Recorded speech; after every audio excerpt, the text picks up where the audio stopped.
Wow, bakasyon si kabayan ngayong Pasko. Sana all na lang talaga. Pero bago ko ikwentong pinamili niya, advertise muna si Kuya Ramon. Kinatok namin yung driver namin dyan. Medyo mahiyain pa ang pogi. Ganyan kami.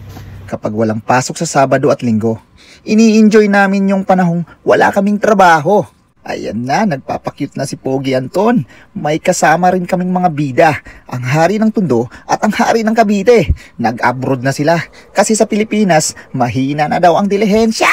Ay, ay, ay! Inikot namin buong Ansan. Naghanap kami ng Nobran kasi sa Nobran, dyan kami nakakabili ng murang gamit, pagkain at higit sa lahat, pampasalubong sa mahal namin na bayan. Alam nyo ba, napakamura ng chocolate dito. May iba't ibang flavor. Masarap na, mura pa. Pinakyaw na ni kabayan dyan. Akala mo wala nang bukas. Ganyan talaga kaming mga OFW. Masarap kasi umuwi pag may pasalubong sa pamilya. Hindi na namin iniisip ang pagod. Mas iniisip namin maging masaya sila sa darating na Pasko at bagong taon. Kaya excited si kabayan dyan. Hindi na tumitingin kung magkano yan. May naiwan, pampalago daw sa buhok yung hanap niya. Pampalago sa buhok daw. Ayaw niya kasing mapanood tulad ko. Subscribe naman kabayan. Salamat po.